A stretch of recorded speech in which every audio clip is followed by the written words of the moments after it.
Hello, hello. Hey. Happy Wednesday. Happy Wednesday to Were you. you in my closet this morning or what? Ooh, love that. guys are matching. Yeah, no, We didn't even call you about it, vibes. but you still match what we got going. Kinda, yeah.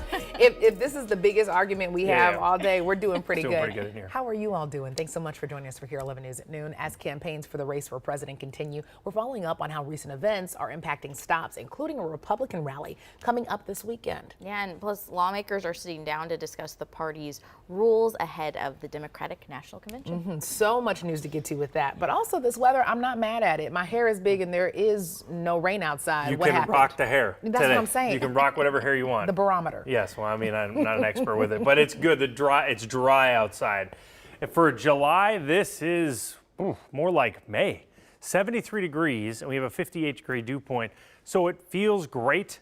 We actually have a little bit more cloud cover than I was anticipating. We'll go partly sunny, and actually, if anything, it'll hold us down even a little bit more, so we haven't even made it to 75 yet. Look at Duluth, 66, it's 60s. In parts of Wisconsin, most of Wisconsin is stuck in the 60s. That's how you know you have pretty strong high pressure with these northeast winds. All the rain is down in Iowa here. We're not going to deal with any rain here. When you're talking about a temperature drop like that, you know you're contending with a very strong, dry high pressure from Canada. That just means sunshine and no rain. Temperatures should be able to bounce. We're probably not going to make it to 80 today. We'll be in the upper 70s for a time being, most of the day hanging in the middle 70s. I'm not going to complain about that. Duluth might make it to 70, but look at that, 65 in Grand Marais. Want a cool fall-like weekend? Go up the North Shore with the northeast wind. Otherwise, sunshine dominates today once we get past these cloud deck, and we will be talking about a heat up, a big warm up, and some thunderstorms to wrap up your weekend coming in your forecast. John, thank you. And with a change up on the Democratic ballot so close to the presidential election, organizers are now reevaluating the next steps, including the plan for the Democratic National Convention in less than a month. So, Cece, this was the first step. What all needs to be done? Yeah, you know, we just want to clarify that right now there's no official Democratic nominee. Other candidates could still step forward in the coming days, but it could be tough because at this point, Vice President Kamala Harris is the front runner. She secured enough delegates to clinch the nomination, and she already has the endorsement of President Biden and other high-profile Democrats. So let's get into some important dates ahead of the Democratic National Convention. In about an hour, Governor Tim Walz will help lead the DNC Rules Committee meeting. That committee will meet virtually to talk about the process for selecting the next presidential candidate. Then between August 1st and August 7th, there will be a virtual roll call, and that roll call allows a candidate to officially lock up the nomination before the in-person Democratic National Convention. The exact date of that vote is still TBD, but the Rules Committee could announce it after the meeting today. And then the Democratic National Convention happens August 19th through the 22nd. About 70,000 people are expected to go to this year's convention in Chicago. And during that convention, the VP and presidential nominees will formally accept the Democratic nomination.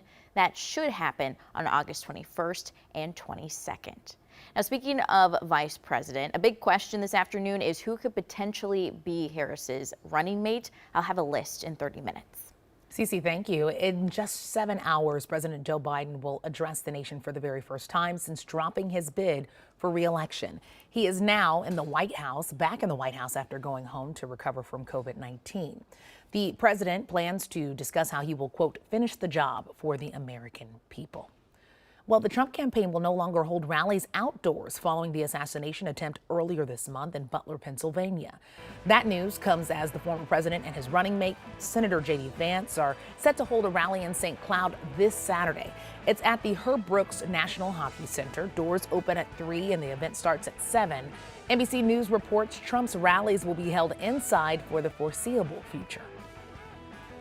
We're taking a live look at the Capitol at Capitol Hill. In just 5 hours, Israeli Prime Minister Benjamin Netanyahu will address Congress. His speech comes as a ceasefire and hostage deal hangs in the balance. U.S. and Israeli officials are voicing optimism about reaching a possible end to the war in Gaza. After a meeting tomorrow with Biden, Israel is expected to submit its latest response to mediators, including certain 11th hour demands. If Hamas agrees, a deal is likely to follow. Netanyahu's visit is prompting protests. In Washington, Capitol Police arrested several anti-war demonstrators. Here at home, groups plan to hold a rally opposing the prime minister's appearance. That's expected tonight at 5 in Minneapolis. Well, new video into the newsroom in the last 24 hours shows a hit and run crash in downtown Minneapolis. It happened last week, and now the family of the victim says they're frustrated by police response. I'm Ian Russell. The family of a Minneapolis man is asking for answers after he was hit by a car last week at the intersection of 3rd and 7th, and the car left him behind. Carl Vargas was riding his motorcycle home when a car ran a red light. To make things worse, someone came and stole his bag, and his family says that made it harder for paramedics to ID him. The family says they've been left in the dark for any answers from MPD. The department says this is an open and active investigation. This afternoon, State Representative Nolan West will meet with families to outline new safety proposals for Minnesota daycares. Those families coming forward with allegations of child abuse at the Small World Learning Center in Blaine, the same center West pulled his child from just a few months ago. 2 employees were fired and charged after videos showed violent flips and slams. Other videos shows an employee holding a cloth over a baby's mouth and aggressive shoving. The fact that this was clearly going on a daily basis is insane. I'm optimistic we can make this never happen, or at least as close to never happening again. One idea, Nolan says, is to require child care facilities to store surveillance video for longer periods of time, something that's not available to him after his daughter came home with bruises months ago. The center is cooperating with the investigation. Well, we're continuing to track huge travel disruptions with Delta Airlines. Video from MSP this morning shows things appear to be improving. Cancellations over the last 5 days have impacted around 500,000 passengers, though. The Transportation Department is investigating. Part of why we are opening this investigation is the scale of the problem. So we're not taking this step lightly, but clearly there is something unique to Delta that requires specific attention. Transportation Secretary Pete Buttigieg says there are 2 focuses in this investigation, including a breakdown of how this all happened and why Delta is still canceling flights.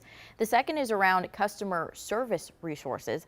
Delta says it's rolling out more employees at MSP. Meanwhile, the Federal Aviation Administration is reviewing operations out of Southwest Airlines following a series of safety incidents. Recently, several Southwest planes have flown at dangerously low altitudes. That includes one flight this month that flew as low as 150 feet from the ground while it was still nearly 5 miles from its destination. Southwest says it's working with the FAA and will identify opportunities to improve. We're also keeping an eye on gas prices. We've seen a dip in what you're paying at the pump recently. AAA thinks it's because people are staying in more because of the hot summer temps.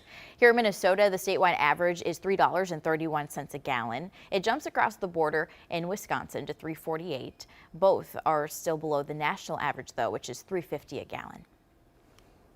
Well, in just more than 7 hours, the Minneapolis Aquatennial gets underway with an evening parade, but crews have already been out getting ready for the big week. Audrey Russo gives us a peek at the fun from the sculpture garden. Yeah, so I'm just hanging out here with Santa. We love a good Christmas in July, right, Santa? Oh, yes. He is going to be the iconic star of one of 70 floats in the Aquatennial Torchlight Parade. It all gets underway at 7:30 tonight. The parade is happening between 12th Street and 4th Street. It's just one of many events packed into this 4-day Wednesday, Thursday, Friday, Saturday event, really focusing on the city of Minneapolis, all the things that you can do to enjoy the city in the summertime. There are family fun events, there's a water ski show, movies in the park, all culminating in the big fireworks show on Saturday night. This event has been going on for 85 years, and when I spoke to the president and CEO of the Minneapolis Downtown Business Council, he tells me that this year their hope is to refresh this event by making it more geared towards families, showing everybody that they can enjoy downtown. We really wanted to have it be an event that anybody from around the city and around the region can come to. A lot of the markets, live music, the skating. We have a family fun zone on Saturday. Take a look at the schedule and come down and enjoy it.